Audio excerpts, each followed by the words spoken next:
Neem eens een kijkje, zou ik zeggen. Studenten die hebben binnen dit project kennis gemaakt met eigenlijk een slachtoffer uit de oorlog. Verbinden daar het verhaal aan wat ze kunnen vinden online, door middel van verschillende websites en andere instanties. En we nemen ze vandaag eigenlijk mee door een stuk van die wijk. En daar lichten ze eigenlijk de verhalen toe van de personen die zij hebben leren kennen die in de oorlog zijn vermoord. Ik heb het over Jacob Valk gedaan. Die is 33 jaar geworden. Hij woonde hier en is geboren hier in Leeuwarden. En is in Mauthausen geëxecuteerd. Niet-Joodse vrouw is hier mee getrouwd. Heeft hij 7 kinderen meegekregen. Daar is verder niet over bekend wat er mee is gebeurd na de oorlog. En die vrouw die heeft hem uiteindelijk verraden.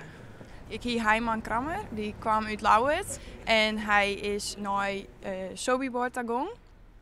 Maar zijn hele gezin. Hij hier een vrouw en 4 benen. Dus dat wie ik nog een best groot gezin. En toen hij van daar is hij dan, net volle letter is hij daar dan staan op een natuurlijk verschrikkelijke manier.